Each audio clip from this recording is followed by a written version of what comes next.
Shalom, shalom, shalom, shalom, shalom. Je m'enfonce de louange à l'Esprit Saint. Bonjour.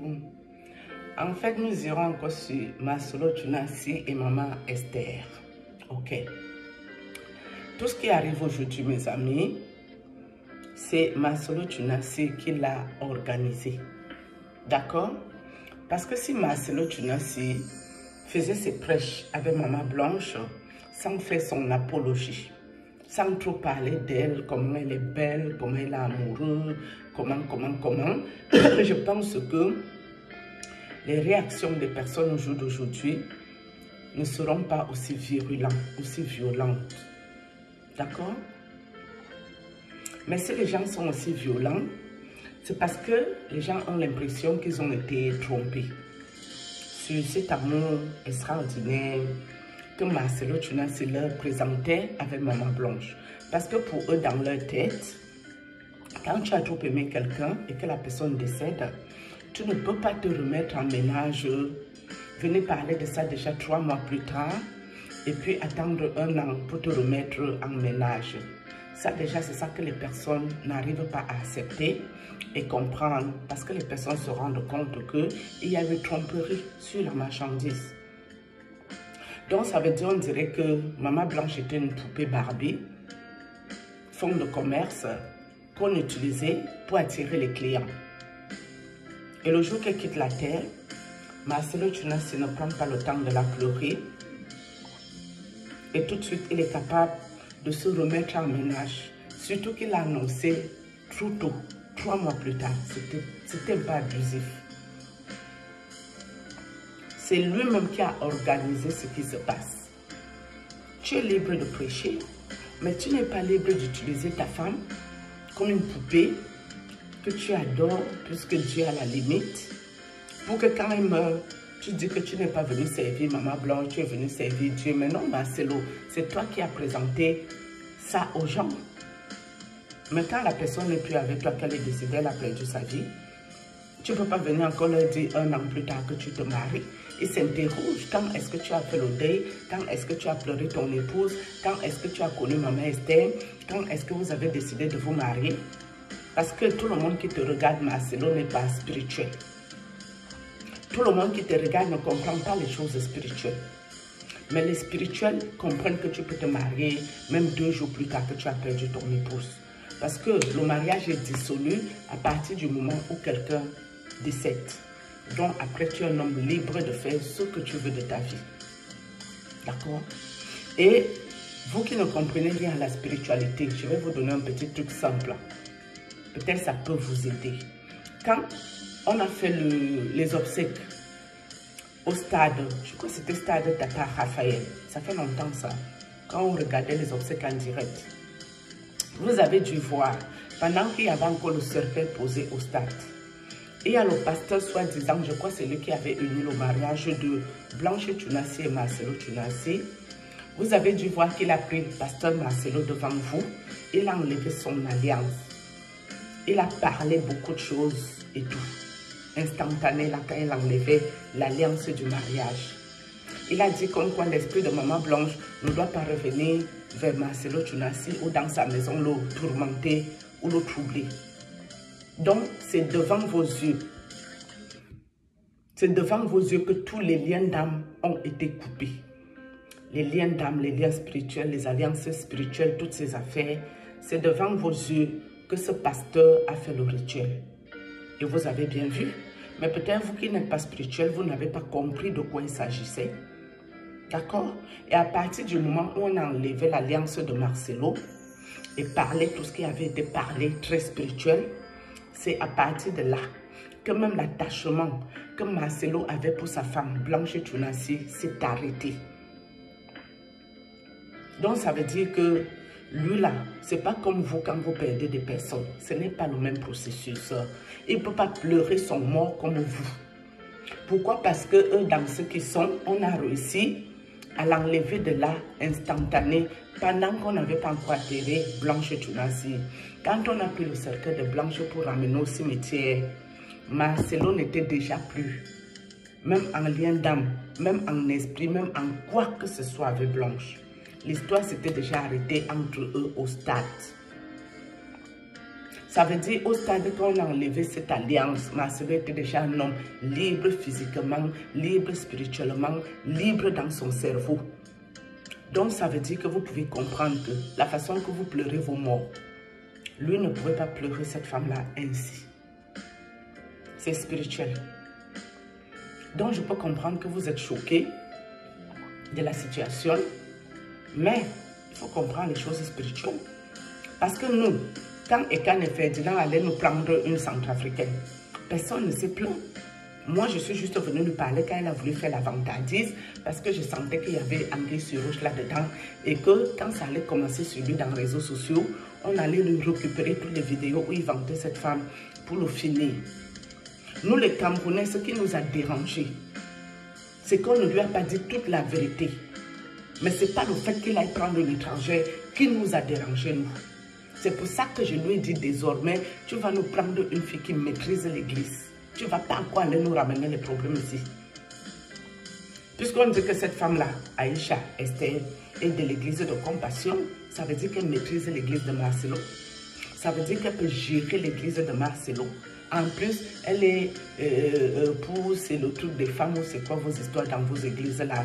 Ça veut dire que c'est quelqu'un qui est déjà un membre actif de l'église de Marcelo Tchounassi. Donc, il n'y a pas le mal à ça. J'ai l'impression que les Congolaises et les Congolais, vous avez envie de faire la jalousie à Aïcha, soit disant elle est malienne, ça ne vous plaît pas.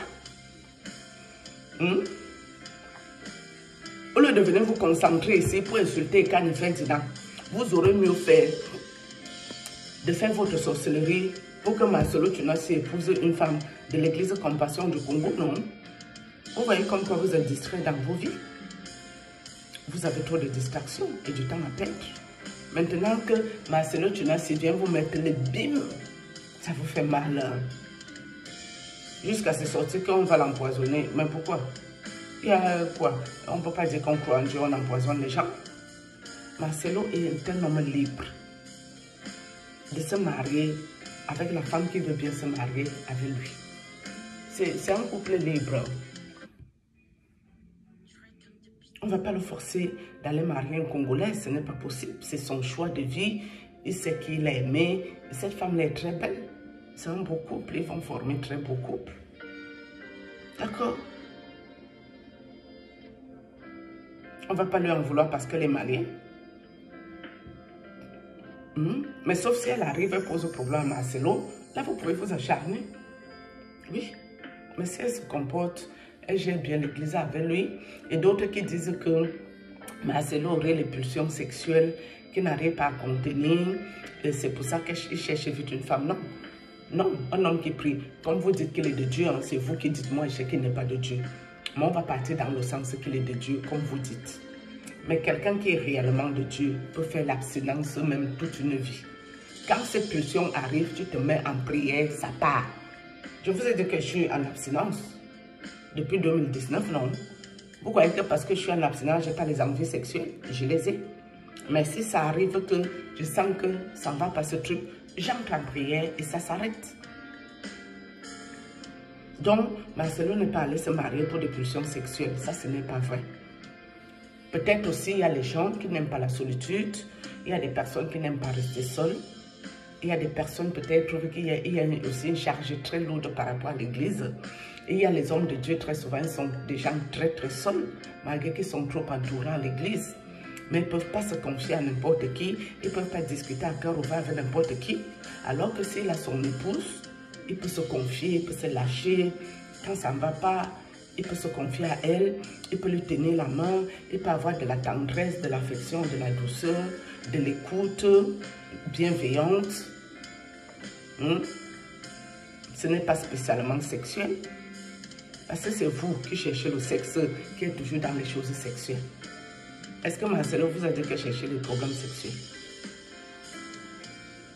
Sauf si vous l'avez vu dans le spirituel qu'il aime trop ça, moi je ne connais pas. Mais moi je sais qu'il y a des personnes qui n'aiment pas la solitude. Que quand il rentre à sa maison, il n'a personne avec qui se confier, avec qui parler, avec qui partager ses voyages, avec qui... une personne de confiance. On peut voir ça dans ce sens, mais pas spécialement dans le sens sexuel. Parce qu'il y a les gens, ils ont l'esprit tellement mal tourné. Ils voient le sexe partout, partout, partout. Non. Je pense que si ce n'était qu'une histoire de sexe, ça se saurait. Et vous venez maintenant comparer Marcelo à Camille Makosso. Non, vous ne pouvez pas faire cette comparaison bête. Camille Makosso, c'est un influenceur, un impacteur, un blogueur. Lui, c'est pire que mieux. Dans ceux qui sont entrés tous là, Camille Makosso, lui, ne supporte même pas les contraintes. Donc, Camille Makosso, lui, ne supporte même pas de faire même semblant d'être de Dieu. Alors que Marcelo Monko, il arrive à faire semblant. Vous ne pouvez pas quand même les comparer. Ça sert à quoi que Camille Makosso ne se marie pas, mais pas coucher avec les filles, mais pas faire les fornications. Ça ne sert à rien. Vaut mieux tu te maries encore que de faire ce que Camille Makosso fait. Vous vous souvenez avec la petite là, qui fait les vidéos. La petite, je crois, c'est Sarah Messon. Ce qui s'est passé ici avec Camille Makosso. Donc, vous préférez quelqu'un qui va aller coucher avec les enfants de gens sans les marier, sans projet d'avenir, sans rien. Que quelqu'un qui se lève pour vous présenter une épouse, que c'est elle que je vais marier, ma mère Esther. Vous commencez à vouloir dire que, oh, Camille Makosso est mieux, c'est sorti ici, c'est entré là-bas. Camille Makosso est mieux avec quoi? Quand sa femme est décédée, avec sa famille, ils sont venus insulter sauvagement la famille de cette femme-là, non? Ils sont venus à quel moment? Marcelo n'a pas insulté sa belle famille. Il a été strict avec eux, il les a parlé fermement, mais il n'a pas insulté personne. La famille de Marcelo n'est pas sortie pour insulter la belle famille, la famille de Blanche. Vous ne pouvez pas quand même comparer l'incomparable. Moi, je pense que le pire de déconnage qui existe dans les sciences occultes, qui fait honte, c'est Camille Makosso qui est là. Mais il n'a pas un fond méchant, hein? Mais il n'arrive même pas à faire semblant longtemps pour vous montrer qu'il ne connaît pas Dieu, il n'est pas de Dieu. Camille Makosso vous montre ça au quotidien et il s'en fout. Vous n'allez pas comparer quand même Marcelo à Camille Makosso, c'est des conneries ça. Vous faites n'importe quoi, vous commencez sérieusement à déconner là. Même les contraintes de l'occultisme que Camille Makosso n'arrive pas à les supporter, alors que quand il allait signer, c'est lui qui avait choisi de dire qu'il sert Dieu. Mais au moins quand tu fais un choix, fais même semblant en public alors. Pour au moins respecter ce dans quoi tu es allé entrer. Mais même ça, Camille Makosso n'arrive pas à faire. C'est plus fort que lui. Donc, vaut mieux encore Marcelo Tunasi. Et il est libre de se marier avec qui il veut, comme il veut, où il veut. C'est son plein droit. On n'a pas commencé à en vouloir à cette femme-là, Aïcha. Mais moi, je ne rentre pas dans les affaires de Dieu en ce qui concerne ces personnes bizarres qui ne sont pas de Dieu. Enfin, ils sont peut-être de votre Dieu en qui vous croyez. Mais mon Dieu en qui je crois là, je sais qu'ils ne sont pas là-dedans. Sur ce, shalom.